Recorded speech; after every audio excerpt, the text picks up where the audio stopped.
이제 시편 74편 12절에서 17절까지는 하나님께 구원을 호소하기에 앞서서 지난날에 하나님의 구원의 역사를 이제 다시 회고하고 있는 겁니다.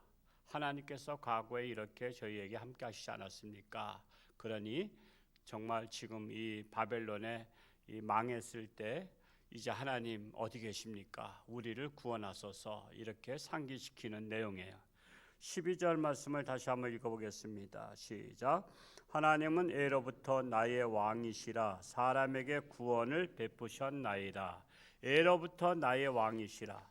여기서 나라는 것은 시인 개인, 아삽 개인을 말하는 것이 아니라 유다 백성 전체를 가리키는 말입니다. 즉 하나님께서 선민 이스라엘과 맺은 언약을 상기시키는 거예요. 늘 하나님께서 함께 하신다고 하지 않았습니까? 라는 것입니다.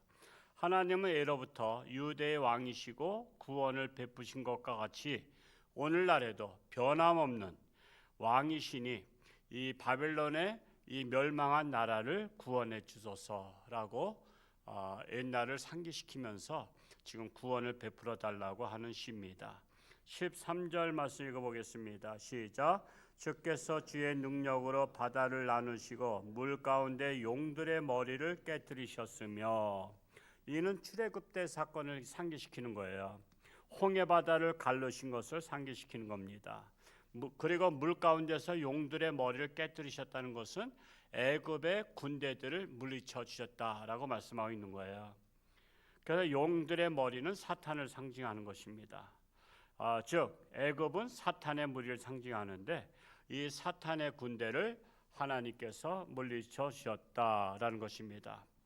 참으로 오늘날에도 이 사탄이 다스린 나라, 사탄의 앞잡이 노릇하는 나라들이, 대표적인 나라들이 하나님을 없다라고 하는 공산주의 나라들, 무신론주의 나라, 이것은 사탄의 앞잡이들입니다. 사실은. 그래서 교회들을 핍박하고 교회들을 쫓아내고 그냥 무너뜨리고 그런 나라들이 바로 사탄의 즉 용의 머리를 하고 있는 나라들이죠. 뿐만 아니라 독재자들의 나라, 독재자들의 나라가 또 그렇죠. 독재자들의 특징은 뭐죠? 자기가 신이라고 하잖아요. 자기가 신이라고.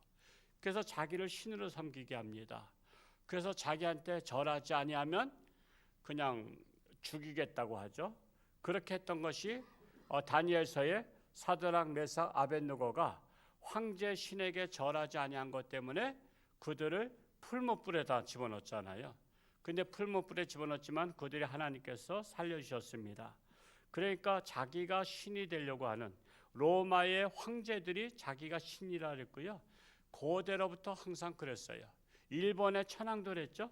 자기가 신이라고. 그래서 일본 신사 참배는 천황한테 절하는 거예요. 근데 전쟁에서 졌잖아요. 그래서는 메고다 장군이 일본을 항복시키고 나서 일본 천황에게 항복을 이렇게 방송으로 하게 했어요. 방송, 공개적으로. 방송으로 이제 제가 우리나라가 항복합니다, 졌습니다. 그러니까 일본 사람들이 완전히 멘붕에 빠진 거예요. 왜? 아니 신이 인간한테 지냐 말이야. 어떻게 신이 인간한테 져? 그래가지고 엄청 많이 자살했어요. 일본 하면 자살은 어떻게 자살하죠? 활복 자살해. 자기가 자기 배를 갈라서 죽어. 그래서 엄청 많이 죽었어요. 우리 신이 어떻게 인간한테 항복을 하냐. 그래가지고. 그래서 우리나라가 막 이제 교회가 막 그냥 신사 참배 안 하면 예배 못 드리게 하고 핍박했잖아요. 그 대표적인 분들 중에 한 분이 주기철 목사님. 그분은 끝까지 안 했잖아요. 끝까지. 그분은 그분의 책을 읽어보면요, 송판대기에다가 못을 다 박아놓고 그 못 위를 걸어가게 했어요. 여러분 못 하나만 찔려도 얼마나 아파요? 발을 거길 걸었다니까. 그러니까 참 그런 세상이 오지 않도록 우리 기도해야 돼요. 그런 세상이 오지 않도록. 오늘날에 정말 자유주의 나라라고 하면서 교회를 핍박하거나 그러면 그건 사탄의 우두머리가 있는 거예요. 그래서 우리는 나라를 위해서 기도해야 되고 그런 나라가 되지 않도록 하나님의 사람이 지금 이란 같은 경우 뭐 한 어제만 해도 한 2,000명 죽였다 그랬는데 지금 2만 명까지 나오고 있어요. 지금 무조건 다 그냥 죽이는 거예요. 그냥 사람들을. 그래서 그냥 무정부 상태 됐어요. 그 헤메네인가 그 사람이 거진 37년인가 얼마 동안 신정주의를 다스렸잖아요. 독재로 독재로. 그 우상의 나라입니다. 우상의 나라. 그러니까 국민들을 탄압하고 국민들을 우습게 여기는 거야. 그냥 다 죽일 사람으로 보는 거야. 자기 말 안 들으면 죽여버리는 거야. 지금 무정부 상태예요. 지금 서로 양쪽에 다 총 갖고 있으면서 지금 뭐 완전히 나라가 망해지는 거예요. 그래서 한 사람 때문에 나라가 망하기도 하고 한 사람 때문에 나라가 흥하기도 해요. 한 사람 때문에. 한 사람이 중요합니다. 시원찮은 사람 100명보다 똘똘한 사람 1명이 낫다니까. 저는 그래서 우리 교회 똘똘한 사람 중 하나 나왔으면 좋겠어. 정말 똘똘한 사람. 무엇으로? 하나님의 마음에 합한 똘똘한 사람. 머리 좋은 걸 얘기하는 게 아니에요. 하나님의 마음에 합한 똘똘한 사람 하나만 나오면요, 정말 우리 홍천중앙교회 정말 큰일 할 수 있어요. 하나님의 영광이야 할 수 있어요. 여러분의 자녀 중에 그러한 하나님의 마음에 합한 자가 나올 수 있기를 축복합니다. 14절 말씀 읽어보겠습니다. 시작. 리오야단의 머리를 부수시고 그것을 사막에 사는 자에게 음식물로 주셨으며, 리오야단은 악어를 말하고 있어요. 악어의 머리를 부쉈다. 악어가 그 힘의 상징입니다. 그리고 단단하잖아요, 악어 머리가. 그래서 리오야단, 즉 악어의 머리를 부쉈다는 것은 하나님께서 물리쳐 주셨다라고 말씀하고 있는 것입니다. 15절 말씀도 읽어봅니다. 시작. 주께서 바위를 쪼개어 큰 물을 내시며 주께서 늘 흐르는 강들을 마르게 하셨나이다. 바위를 쪼갰던 것은 어떤 걸 상기시켜요? 이스라엘 백성이 불평불만할 때 물이 없어서 우리가 여기서 목말라 죽겠다 그랬을 때 모세가 하도 불평불만하니까 신경질 내가지고 바위를 2번을 내리쳤잖아요. 탕탕하게 바위가 쪼개졌어요. 그 떨기나무라는 그 김승학 씨인가요? 그 이란에서 의사했던 사람 그 책을 보면 그 사진 속에 그 바위가 그냥 칼로 자르듯이 무 자르듯이 그렇게 된 게 있어요. 그러니까 참 그거 참 신기해요. 그 집채만한 바위인데 어쩌면 가운데가 딱 똑바로 이렇게 잘라졌어. 그게 아마 지금도 그렇게 자르기가 쉽지 않아요. 요즘 기계가 발달됐으니까 자르겠지만 그게 그거를 보고 있어요. 그게 하나님께서 바위를 자르면서 물이 터지게 하신 거예요. 그러니까 이거는 인간의 힘으로 되는 게 아니야. 하나님의 능력이 그렇게 하지 않았습니까? 목마른 자에게 물을 주신 하나님이시다 이거예요. 이 시대 하나님의 은혜에 목말라야 돼요. 하나님의 은혜에 목이 말라야 하나님의 은혜를 받습니다. 하나님의 은혜를. 하나님의 은혜에 목마른 사람이 별로 없어요. 그래서 우리는 목마른 자가 되어야 하나님께서 심령에 은혜를 폭포수같이 쏟아 주실 것을 믿습니다.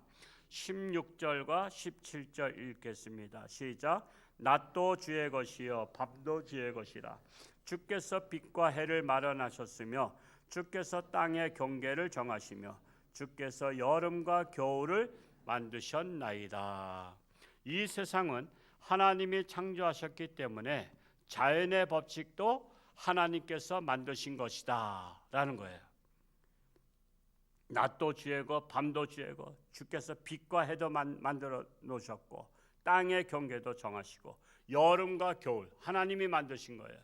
하나님이 창조하셨기 때문에 모든 것들은 하나님의 계획 속에 있어요. 제가 여러 가지 제가 천문학에 대해서도 굉장히 관심 많아서 그런 책들을 읽어보면요, 태양과 지구의 거리를 자르다 재는 건 어렵잖아요. 그거를 빛의 속도로 재요. 빛의 속도. 그래서 빛의 속도가 얼마나 빠르냐. 여러분, 빛이 1초에 지구를 몇 바퀴 반 돈다래요? 이건 기본적으로 아시죠? 7바퀴 반 돌아요. 지구가 7바퀴 반 돈다는 것은 몇 킬로예요? 29만 킬로예요. 4만 킬로잖아요. 지구 지름이. 4만 킬로면 4, 7이 28, 28만 킬로에다가 반 바퀴 2만 킬로. 그러니까 30만 킬로예요. 30만 킬로. 29만, 정확히는 29만 몇 점 몇 킬로미터로 나와 있죠. 그래서 약 30만 킬로라고 하는데, 빛의 속도가 1초에 30만 킬로를 달려가요. 근데 빛의 속도가 태양에서 이 지구까지 거리에 이걸 초로 따지고 분으로 따졌더니 8분이 걸려요. 약 8분. 8분 동안 와, 빛이. 한번 거기서 딱 쐈다 그러면 8분 만에 오는 거야. 그러니까 우리가 태양을 보는 것은 8분 전에 거기서 쏜 빛을 8분 후에 우리가 보는 거예요. 자, 그러면 만약에 그렇게 했어요. 과학자가 빛의 속도로 9분 거리, 좀 거리가 더 멀어야 되겠죠. 8분에서 9분 되려면 태양이 조금 더 멀어져야 돼. 근데 8분에서 9분 거리면 지구는 얼음 덩어리가 된대요. 그래서 생명이 살 수가 없대. 그리고 반대로 만약에 지구와 태양의 빛의 속도가 7분 거리면 불바다가 된대. 지금 8분 속도이기 때문에 우리가 인간이 조금 덥긴 덥고 춥긴 추워도 살 수 있는 이 지구가 된 거래. 그래서 참 그런 책들 보면요, 재밌어요. 여러분, 천문학들도 좀 책도 좀 보셔야 돼. 그래서 하나님께서는 8분의 거리, 빛의 속도로 8분의 거리를 했기 때문에 이 지구에만 생명이 있는 것이고, 다른 물체들, 뭐 화성, 금성, 수성, 목성, 토성, 뭐 이런 것들은 거리가 안 맞아. 그래서 생명이 살 수가 없는 거야. 딱 8분에 맞는 거리에 있는 지구만이 생명을 살게 하신 거야. 여러분, 이런 것들이 아무 생각 없이 우리가 그냥 태양빛 비치면서 받으면서 살고 있지만, 그 안에 하나님께서 정확한 계산을 하셔서 이 지구를 생명의 땅으로 만드셨다라는 거예요. 그래서 천지 만물의 주인은 누구시다? 하나님이시다. 우리는 이 땅에 태어나서 잠시 빌려 쓰는 것이다. 그리고 우리가 임대료 내는 거예요. 임대료가 뭐예요? 하나님 앞에 11조 드리고 또 감사해서 감사의 물도 드리고 하는 거예요. 근데 임대료도 안 나는 사람들 많죠. 이건 내 거다 이거야. 뻔뻔해. 뻔뻔스러운 거야. 내 게 어디 있어요? 이 땅에 와서 가져와 온 사람이 있나요? 우리가 여행 갈 땐 그래도 내 물건이라고 해서 가져가. 근데 이 땅에 올 때는 뻘거벗고 왔잖아. 혹시 옷 입고 오신 분? 아무도 없지. 우리는 다 그냥 공수래 공수고 빈손으로 왔다가 임대했던 거 다 놓고 가는 거야. 그러니까 우리는 하나님 앞에 왜 하나님이 임대료 받으실까요? 아쉬워서? 하나님은 이 땅의 모든 것의 주인은 나인 것을 알라고 해서 하는 것이지, 하나님이 11조 받아서 뭐 하겠어? 헌금 받아서 뭐 하겠어? 하나님이 뭐가 아쉬워? 하나님은 아쉬운 게 없어. 근데 그걸 통해서 너의 모든 것은 하나님의 것이라는 것을 상기시키는 거예요. 그래서 주신 자도 하나님이시요 취하신 자도 하나님이시다. 이렇게 고백할 수 있는 사람이 믿음이 좋은 거예요. 아무리 믿음 좋다 하면서도요, 그걸 하지 않는 사람은 믿음 좋은 게 아니야. 그거는. 그래서 우리는 하나님 앞에 정말 신실한 마음으로 모든 것은 하나님의 것입니다 라고 고백하는 게 좋고요. 역사의 주관자 하나님이시다라고 오늘 말씀을 상기시키면서 고로 우리를 도와주소서라고 하는 시라고 말할 수 있습니다. 오늘 하루도 하나님과 동행하며 승리할 수 있기를 축복합니다. 많은 환자분들 위해서도 기도하시기 바랍니다. 할렐루야. 고맙고 감사하신 아버지 하나님, 오늘도 새벽을 깨우며 하나님의 전에 달려나왔습니다. 하나님의 말씀을 통해서 우리 자신들을 보며 하나님의 살아 역사하신가 함께 하신가, 하나님이 나의 주인이심을, 생사화복을 주관하시는 분이심을 우리는 늘 상기시키며 하나님을 바라보는 지혜로운 자들이 되기를 간절히 소원합니다. 한 사람이 또 가정을 살리고 나라 살리고 세계를 살리듯이 우리 홍천주안교회 하나님의 사람, 정말 하나님의 마음이 아픈 자가 나타나기를 소원합니다. 그리하여 우리 홍천주안교회를 통해서 하나님의 영광, 우리 홍천의 영광, 또한 대한민국의 영광이 되게 하여 주옵소서. 참으로 육신의 질병으로 사경 헤매는 사랑하는 교우들 불쌍히 여기시고 참으로 하나님의 능력의 손길로 안수하시며 깨끗함 받고 건강해서 하나님의 영광 나타나게 하여 주옵소서. 오늘도 저들의 삶 가운데 하나님 동행하시고 가는 곳마다 그리스도의 향기를 바라는 자들이 되게 하여 주옵소서. 감사드리며 예수님의 이름으로 축복하며 기도하옵나이다. 아멘.